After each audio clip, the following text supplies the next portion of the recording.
السلام علیکم جی، میں ہوں ضیاء بلوچ۔ آج 23 فروری جمعے کا دن ہے اور آج وہ دن ہے کہ جب ایک شریف خاندان کی ایک نئی نسل پنجاب میں اپنے اقتدار کا آغاز کرنے جا رہی ہے۔ جی آج ہی جناب محترمہ مریم نواز صاحبہ جو صاحبزادی ہیں سابق وزیر اعظم نواز شریف صاحب کی اور سابق وزیر اعظم اور موجودہ اور ایکسپیکٹڈ جو وزیر اعظم ہیں شہباز شریف صاحب کی بھتیجی ہیں، انہوں نے جناب گزشتہ روز حلف اٹھایا پنجاب اسمبلی میں۔ اگرچہ ان کی جو نشست ہے وہ خود بڑی متنازع ہے اور وہ چند سو ووٹوں سے انہیں جیتا ہوا ظاہر کیا گیا ہے، لیکن ان کے جو مد مقابل ہیں مہر شرافت، وہ مسلسل دعویٰ کر رہے ہیں کہ ان کی جیت کو زبردستی ہار میں بدلا گیا ہے۔ گزشتہ روز انہوں نے جناب پنجاب اسمبلی میں حلف اٹھایا۔ اب ان کے حلف کے ساتھ ہی یہ کہا جا رہا ہے کہ یہ جو دور ہوگا، یہ جو رجیم ہوگا، مریم رجیم ہوگا، یہ اپنی طرز کا ایک منفرد رجیم ہوگا۔ پہلی بات تو یہ کہ یہاں پنجاب اسمبلی کے سامنے صورتحال کیا تھی، ذرا ایک نظر دیکھیں کہ یہاں کیا عالم تھا۔ یہ جناب پنجاب اسمبلی کے سامنے کا منظر ہے اور دیکھیں پولیس کی بھاری نفری تعینات ہے اور اسمبلی میں جانے والے تو درکنار، وہاں کسی کو پر مارنے کی بھی اجازت نہیں ہے۔ یہ پہلا روز ہے جناب، اس طریقے سے پولیس یہاں تعینات تھی۔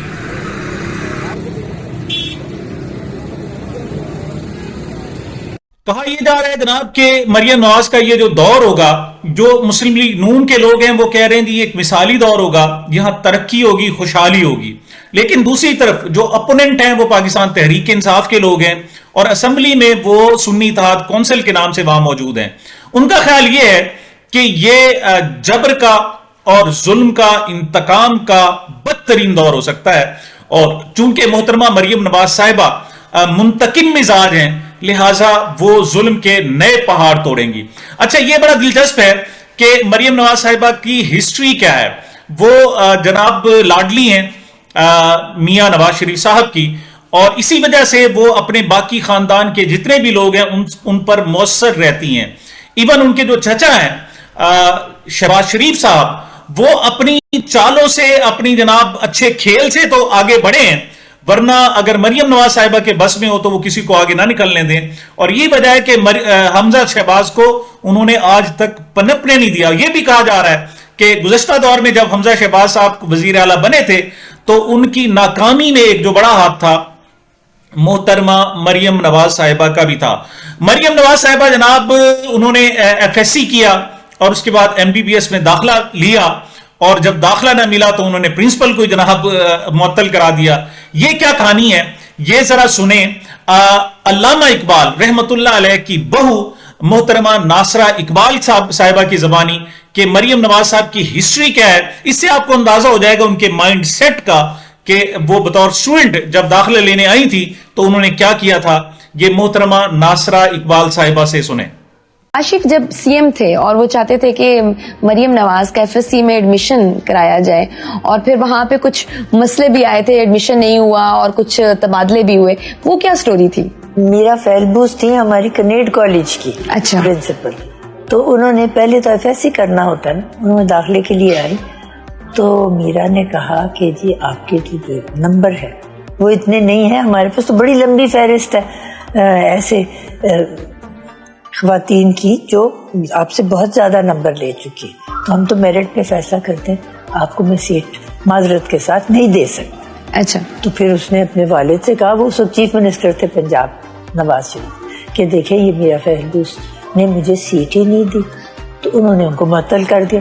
انہوں نے کہا ایسے ان کی مجال کیسے ہوئی کہ انہوں نے میری بیٹی کو سیٹ نہیں دی، معطل کر دیا۔ سارے اسٹوڈنٹس نے اسٹرائک کر دی، میں اولڈ اسٹوڈنٹس کی صدر تھی اس وقت، ہم نے بھی اسٹرائک کی، سب کالج کے ساتھ بالکل کر دیا قطع تعلق۔ پھر ان کو سمجھ آئی کہ یہ تو ہم کر نہیں سکتے، اور میرا فیلبوس کو انہوں نے ہٹا دیا نا ان کے عہدے سے، پھر ان کو بحال کیا۔ پھر جب یہ قبول کر لیا فیصلہ ان کو کہ بیٹی کو نہیں لے سکتے، تو پھر کالج کو تو یہ اس طرح کی تو آزادی افکار ہو، یہ ہمارا بنیادی حق ہے بالکل، تو پھر ملک جو ہے نا وہ صحیح ترقی کے راستے پہ گامزن ہو جائے۔ جی یہ تو جناب محترمہ کی ہسٹری ہے، ان کی کالج لائف ہے۔ اس کے بعد ان کے خاندان کو دیکھا جائے تو اس میں بھی انہوں نے کسی کو آگے بڑھنے نہیں دیا، بڑھنے کا طریقہ یہ ہوتا ہے کہ بندہ اپنی محنت سے آگے جاتا ہے، لیکن یہ ٹانگیں کھینچنے پر یقین رکھتی ہیں. اگرچہ ان کے جو کزنز ہیں حمزہ شہباز ہوں یا دوسرے ہوں، وہ ابھی تک نہیں بولے، لیکن ایک وقت ضرور آئے گا کہ لازمی بولیں گے. ایون ان کے جو بھائی ہیں وہ بھی محترمہ سے خوش نہیں ہے. آپ یہ دیکھیں کہ ڈکٹیٹرشپ کا آغاز اس طرح سے ہوا کہ اسمبلی کے چاروں طرف پولیس اور ایون جو پی ٹی آئی کے لوگ تھے اور جو سنی اتحاد کونسل کے پلیٹ فارم سے اسمبلی میں گئے ہیں، ان کو جانے کے لیے بڑی مشکل اور صورتحال کا سامنا کرنا پڑا. ایسے لگتا تھا کہ ٹیک اوور کر لیا ہے اور محترمہ بڑی شہزادیوں کی طرح آئیں. خود تو ان کا یہ عالم ہے کہ وہ ابھی تک انہوں نے جب تک اسمبلی کا حلف بھی نہیں اٹھایا تھا، وزیر اعلیٰ بھی نہیں بنی، لیکن وہ غیر اعلانیہ طور پر مطلق العنان حکمران بن گئی ہیں. اور ان کے جو اپوننٹ ہیں میاں اسلم اقبال صاحب، وہ جناب لے کر آئے، انہیں جو اپنی بیل لینی پڑی ہے وہ پشاور ہائی کورٹ سے لینی پڑی ہے. کیوں؟ پنجاب سے ان کو امید نہیں تھی کہ یہاں سے انہیں عدالت تک پہنچنے دیا جائے یا عدالت سے کے بعد بھی ان کو گرفتار نہ کیا جائے، لہذا پشاور سے وہ اپنی بیل لے کر آئے اور راہداری ضمانت، اور ان کو کہا گیا کہ گرفتار نہ کیا جائے. لیکن پنجاب پولیس وہاں پہنچ چکی تھی، وہاں بھی انہوں نے گرفتار کرنے کی کوشش کی. محترمہ کے بارے میں شیر افضل مروت صاحب کیا کہتے ہیں، یہ آپ کو ہوتا ہے پی ٹی آئی کے ابھرتے ہوئے لیڈر ہیں، نئے ایم این اے بھی منتخب ہوئے ہیں، ان کا محترمہ مریم نواز صاحبہ کے حوالے سے کیا خیال ہے. نیز وہ یہ بھی کہہ رہے ہیں کہ یہ جو عمران ریاض خان سینئر اینکر سینئر صحافی عمران ریاض خان کی گرفتاری ہے وہ بھی اسی کا شاخسانہ ہے. اس حوالے سے جناب مروت صاحب کیا کہہ رہے ہیں، ملاحظہ فرمائیں. منتقم مزاج ہے، عمران ریاض پر بات ختم نہیں ہوئی. ہر اس شخص کو زندان میں ڈالا جائے گا جو ان سے نظریاتی اختلاف رکھتا ہو، جو ان کی تعریفوں کے پھول نہ باندھ سکتا ہو، جو مینڈیٹ کی چوری پہ ان پہ تنقید کرتا ہو. اور یہ عوامل جو ہیں قانون کی حکمرانی اور بنیادی انسانی حقوق کے تحفظ میں پاکستان میں موجودہ دور میں سب سے بڑی رکاوٹ ہے.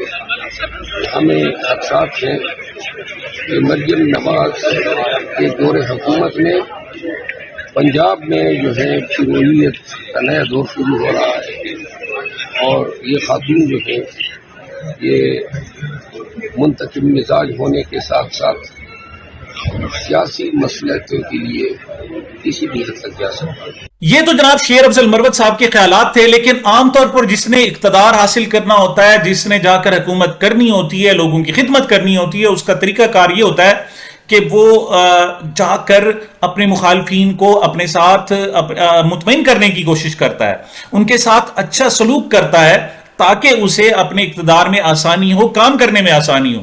لیکن محترمہ مریم نواز صاحبہ نے آغاز جو کیا ہے وہ پھڈے سے لیا ہے. وہ جناب اپنے والد محترم جناب میاں نواز شریف صاحب کے پوسٹر اور ان کی تصویریں لے کر اسمبلی میں پہنچی اور لہرائی گئی. اچھا، تصویریں پوسٹر اس طرح اٹھائے ہوئے ہیں جیسے کوئی اسیر رہنما ہے، نواز شریف شاید جیل میں ہیں، حالانکہ ان کو سیاست سے نکالنے کی ذمہ دار یہ خود ہیں. اور یہ بھی دیکھیں کہ نازیبا اشارے بھی کیے جا رہے ہیں جو افسوسناک ہے. اب اس کے پیچھے دو کم از کم مقصد ہیں جسے بیان کرنا ضروری ہے کہ کیا مریم نواز صاحبہ اس پچھتاوے کا اظہار کر رہی ہیں کہ جس کی وجہ سے انہوں نے اپنے والد کو صرف اپنی وزارت اعلیٰ لینے کے لیے قومی سیاست سے باہر نکال کیا، اور ان کے چچا جو اسٹیبلشمنٹ کی صاحب زر مدد سے اب وزیر اعظم بنیں گے، تو انہوں نے اپنے باپ کی سیاست چونکہ ختم کر دی. اس وجہ سے اس پچھتاوے کا اظہار کرتے ہوئے وہ پنجاب اسمبلی میں آ کر باقاعدہ وہ بینر لہرا رہی ہیں. یا دوسری وجہ ایک اور بھی ہو سکتی ہے، اور وہ یہ ہے کہ وہ یہاں پر آتے ہی پھٹا چاہتی ہیں، تصادم کی سیاست چاہتی ہیں، اور انہوں نے فضا بنا دی ہے. کیوں کہ اس وقت جو پابندی ہے وہ نواز شریف کی تصویر پر تو نہیں ہے، قومی میڈیا پر وہ عمران خان کی تصویر پر پابندی ہے. اور وہاں تو اس کا مطلب یہ ہے کہ وہ دعوت دے رہی ہیں کہ پاکستان کی جتنی اسمبلی ہیں اس میں جو پی ٹی آئی کے ارکان ہیں، جو اسلامی اتحاد کونسل کے پلیٹ فارم سے، وہ بھی عمران خان کی تصویریں لے کر آئیں. مطلب کچھ اور نہ کیا جائے، صرف اسی دھینگا مشتی میں وقت گزرے، ایک ان کا مقصد یہ بھی ہو سکتا ہے، یا میرا خیال میں جو پچھتاوے کا عنصر ہے وہ زیادہ ہے، انہیں باقی ایک ضمیر کا ایک آواز ہوتی ہے کہ میں نے اپنے باپ کے ساتھ کیا کر دیا اور ان کے ساتھ کیا عالم ہو رہا ہے۔ اچھا، دوسری طرف جناب جیسے میں نے بتایا کہ شیر افضل مربت صاحب کا خیال یہ ہے کہ یہ انتقام لینے کے لیے آئی ہیں، اس حوالے سے گزشتہ رات عمران ریاض خان صاحب کو ان کے گھر سے اٹھا لیا گیا، گرفتار نہیں کہتے، گرفتاری ہوتی ہے جو جینون ہوتی ہے، اگر انہیں اینٹی کرپشن والے کوئی اور محکمہ انہیں بلا لیتا وہ آ جاتے، رات کو آدھی رات وہاں گھسنے، 15-20 ڈالے لے کر جانے، گھر والوں کی بے حرمتی کرنے، سی سی ٹی وی فوٹیج توڑنے، کیمرے توڑنے، گھر والوں کے موبائل چھیننے، سب کچھ لے آنے۔ اس کا مقصد کیا تھا؟ مقصد یہ ہے کہ یہ لوگ رول آف لا پر یقین نہیں رکھتے۔ اگر اسی طریقے سے بلایا جاتا عمران ریاض کو تو وہ عدالت پیش ہو جاتا۔ بہرحال اس غلط طریقے سے انہیں وہاں سے رات کو اغوا کیا گیا، لیکن اچھی بات یہ ہے کہ انہیں غائب کرنے کی بجائے آج عدالت پیش کیا گیا، اور عدالت پیشی کے دوران عمران ریاض خان کا خیال یہ تھا کہ ان کو جو گرفتار کیا گیا ہے وہ شہزادی صاحبہ کو ہتھ کڑیوں کی سلامی دینی تھی۔ اس حوالے سے عمران ریاض خان کیا کہتے ہیں یہ ملاحظہ فرمائیں۔